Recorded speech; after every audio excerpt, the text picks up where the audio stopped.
I would like to invite Aishwarya to join us on camera and perhaps start sharing her slides.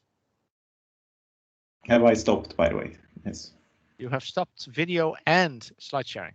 Good. And Aishwarya has started video, but not yet slide sharing.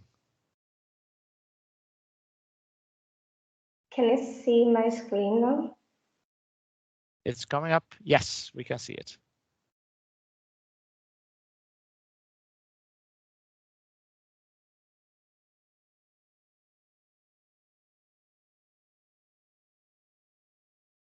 Is this your attempt to convince me to buy you a new computer, Aishwarya? Because it's so no, I don't know what happened. It's not. Yeah. So you don't have to buy me a new computer. It's working. Good. I'm happy to hear that. Okay. So my name is Aishwarya. I'm doing research on this data pipelines for AI. So to set some context, we all know that data is a critical element for all the AI applications. And due to this increased volume, variety, and velocity of data, there are a significant number of data management challenges. And I have already done a study on this, and the results are published as a paper. So if any one of you are interested in that, please let me know at the end of the session. I'll be happy to share the paper. But I'm not going into the details of those results that we got from that particular study. So from that, we got to know that data scientists and other practitioners working with data are spending considerable amount of time combating all these data management challenges. So we were thinking, why can't we use AI to combat with those challenges? So there are actually two approaches that we can take. So the first one is a kind of proactive approach in which we can use AI models to generate data so that these data that are generated by these AI models will minimize this data pre-processing time. And the second approach is a kind of reactive approach, because many of the companies, they might have already have a significant amount of data that are stored. So we would want to identify the quality of data. So we can take the help of AI models to identify low quality data. So these are the two approaches, or these are the two methods through which we can use AI for achieving data quality. So in order to implement this, or in order to make use of AI models, we have already implemented data pipelines, because we need data monitoring, data tracking, data traceability, etc. So these data pipelines need to be carefully designed so that data flow can be monitored, managed, and maintained. We will see in the latest or in the upcoming slides what is data pipelines and things like that. So before going into that, I would want to set some context. And so these data pipelines are really essential for monitoring, managing, and maintaining the data flow in this entire data lifecycle. Therefore, we would need fully automated, fault-tolerant, and traceable data pipelines. So what are data pipelines? Data pipelines are a complex chain of interconnected activities that starts with the data source and ends in a data sink. And these data pipelines process data in multiple formats from distributed data sources with minimal human intervention, and thereby accelerate data lifecycle activities. And also it can enhance productivity in data-driven enterprises. However, if fault in a single step of the data pipeline will get propagated to the consequent steps, and then it will have cascading effects. It leads to significant performance degradation in data-intensive systems. Therefore, we would need continuous monitoring and fault detection mechanism in our data pipelines. So this is a conceptual model for data pipelines that we have developed in one of our other studies, and this is also published as a paper. So it starts with, so this conceptual model has got two fundamental components or elements, and they are called nodes and connectors. So all these blue boxes that you see in this particular picture are nodes, and the arrows in between are the connectors. So this data generation, data collection, raw data storage, data ingestion, data extraction, data labeling, etc. are the nodes, and the connectors in between that are marked in black color, colored arrows are the connectors in this particular data pipeline model. And all these nodes and connectors have something called capabilities, the ability to perform a particular task. So this data generation, data collection, etc. are the node level capabilities, and the connector level capabilities are sending alarms, authentication, validation, fault detection, and mitigation. So if I explain this conceptual model for data pipelines, the first step is data generation, and that is a data source. So these are the different sources like the base station, a car, a camera, a mobile phone, anything can be a data source, that is the place from where the data is generated or produced. So once the data is generated, there will be a data collection agent that collects the data from this data sources and stores it in a raw data storage. And in order for a data collection agent to collect the data from the data generation devices or the sensors, it has to authenticate itself. So that is why you can see a small green box marked as A. That is nothing but the authentication mechanism, which is a capability that is associated with the connector. And then once the data is collected, it's stored in a raw data storage, from where it is ingested into different data pipelines. And then once the data is ingested, according to the use case, data extraction is done. And then if the company is using supervised algorithms, most of the companies that we have worked with were using supervised algorithms as their machine learning models. So they would need data labels. So we want this data to be labeled if it is in an unlabeled format. So the data is labeled and then it is stored in a refined data storage, from where it is taken as or given as input to these machine learning or deep learning models.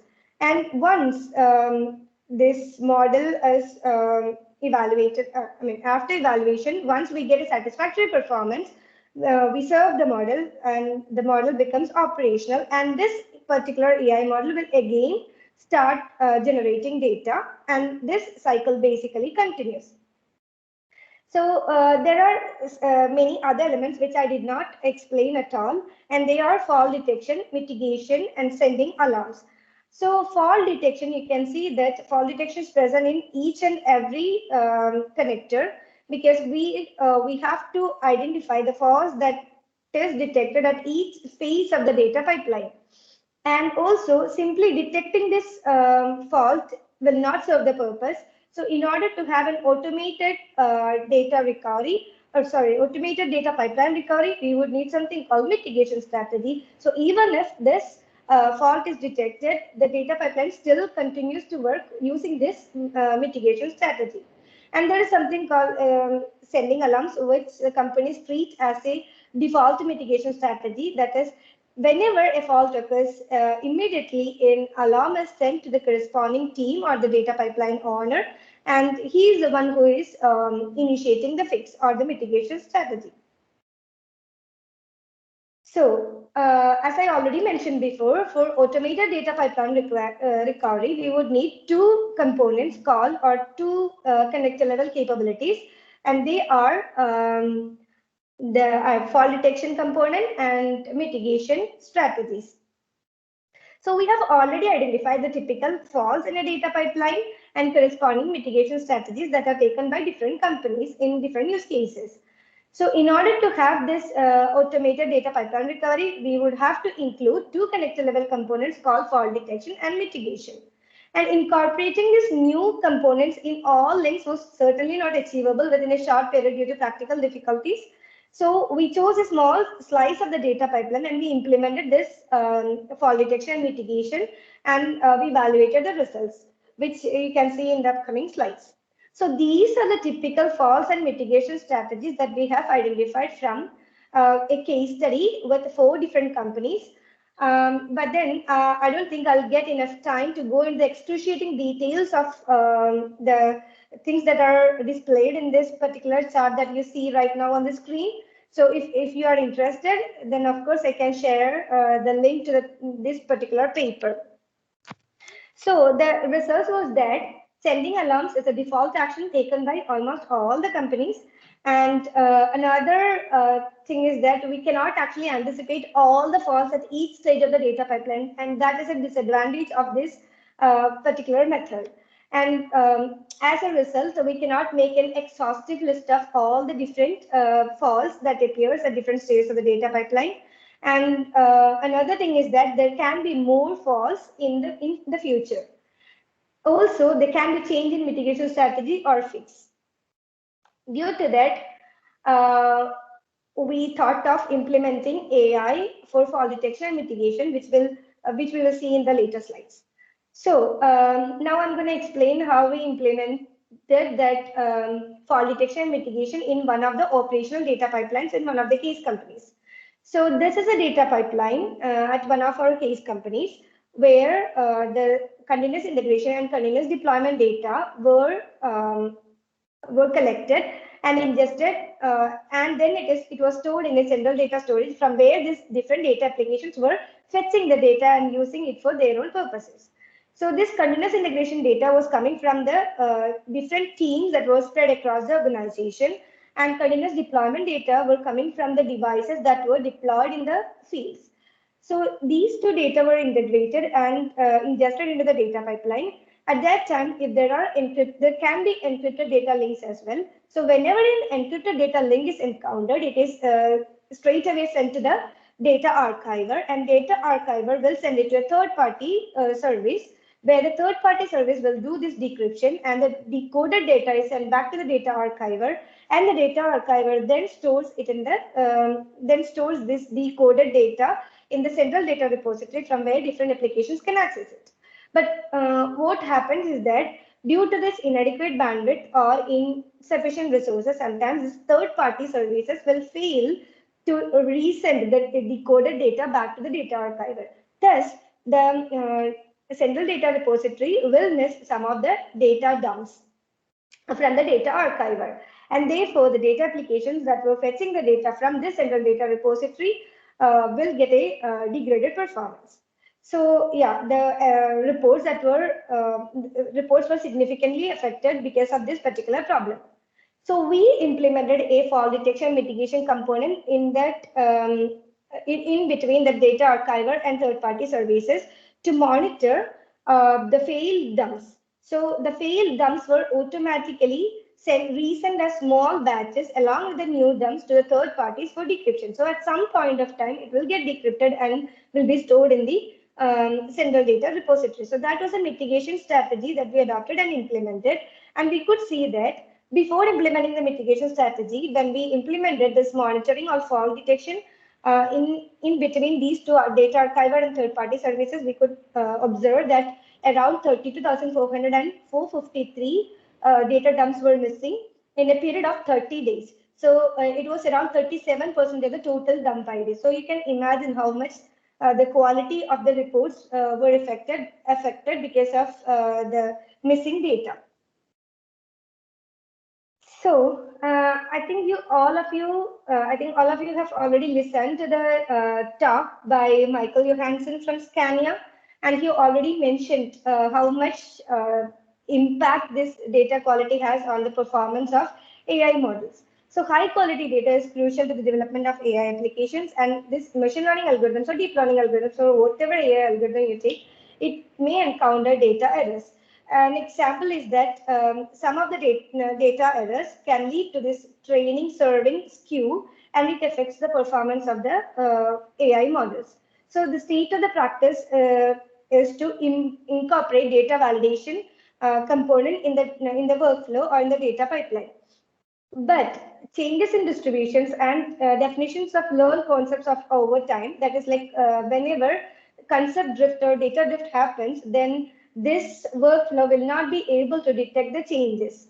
So that leads to significant problem, and also the performance of the models will be affected. So before going into the details of how these data quality problems can be solved, let's see what are the typical data quality problems. So the first one is incompleteness, where crucial pieces of the information are missing. Say, for instance, if you have something called stock market data, but all the headings of the table will be missed. Like you'll not be able to identify which is opening price, which is closing price, or which is an average price. You'll not be able to identify that. So that is what the crucial pieces of information will be missing. Yeah. So then the next one is inaccuracy, where all information might be present, but it will be entered in the wrong field or spelled incorrectly, or the field contains a junk value. So it's called inaccuracy problem. And then comes the inconsistency problem. So data that should be present with the same value format is inconsistent. That is, for example, using different currencies instead of the same one throughout the data set. And then comes the invalidity problem, where the fields are complete, but with data that can possibly be correct in that particular context.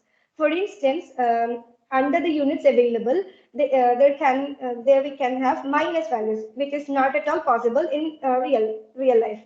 So that was one of the other typical data quality problem. And then comes redundancy, where the same data is entered multiple times but expressed in slightly different ways. And then there is also a problem called non-standard data, where the information that's input using non-standard formats. So for example, instead of using the percentage symbol, we can have percentage as in a written format. So that is also a problem. That is an example for the problem with non-standard data formats. So these are some of the these are some of the typical data quality problems. And from one of the studies, we were also able to identify some of the significant data quality challenges, and they were missing data files, operational errors, and logical errors. So missing data files is nothing but when the data is transmitted from one node to another, sometimes it can be partially or completely lost during the transmission. So once it is lost, how can we obtain these missing files is a problem. And also the missing data files are only detected at the end of the data. That is a secondary problem that arises there. And then comes the operational errors. So part of the data pipelines cannot be completely automated. Say for instance, Theodore already discussed that we cannot have completely automated data labeling mechanism in our data pipeline right now. So due to that, there can be human intervention in this data pipelines. So these human errors can lead to operational errors. That is called operational errors. And then comes the logical errors. Logical errors are nothing but whenever there is change in data distribution or data drifts happen, the results of the data pipeline fail due to the incompatible logic defined in the data pipeline. So we have to monitor continuously for changes in the data distribution and also for the shifts in the data, so that the data pipeline can be updated frequently by changing the business logic according to the changes in the data sources. So coming back to our conceptual model for data pipeline, I have already mentioned something about fall detection and mitigation. So we can actually automate this fall detection and mitigation using AI, and we are planning to do that in 4 different phases, where the first phase will be data visualization using AI. So in the first phase, we use AI to visualize the data flowing through the data pipeline and identify the problems with the help of data analysts. And in the second phase, we use AI for fault identification. That is, AI model at second phase will identify the period in which the problems occur, so that we can reduce the effort of the data pipeline owner. And then in the third phase, this AI will predict the fix for a particular problem that is already detected. That is, AI model will be trained in such a way that it will be capable of predicting the task that should be carried out to fix the identified problem. And in the final phase, or the fourth phase, the AI will do or AI will perform an automatic fix. That is, in the fourth phase, the AI model will implement the fix immediately when it is detected.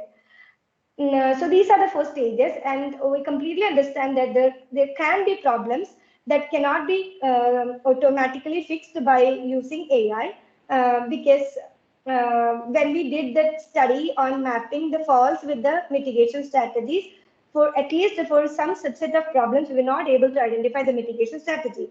The only thing was that the only thing possible was human intervention. So all those kind of cases will be handled in the first stage, and the rest of the problems will be implemented using AI with these 4 phases that were explained before. So this is not completely implemented. This is a plan for future study. So if any of you are interested in this, please let me know so that we can start doing. And these were the references that I have used. These are the papers that we have already published. So if anyone of you are interested in data pipelines or data ops or data quality challenges, please let us know. And thank you otherwise for your kind attention. Very good. And welcome for questions. Yes, that is a bit of a problem, Aishwarya, because you used all of your time available. So unless there is anyone who has a burning question, I would like, and if so, please raise your hand or speak up. I was hoping to thank Aishwarya for giving a wonderful presentation, very intense and full of content, and basically move on to the next presentation because we're currently running 5 minutes behind schedule, and I was hoping to catch up a little bit before 3. So if anyone has any questions to Aishwarya or would like to learn more about Aishwarya's research, please reach out to her directly. And since I work closely with her, if you can't find her email address, feel free to reach out to me. But thank you very much, Aishwarya. Well done with the presentation.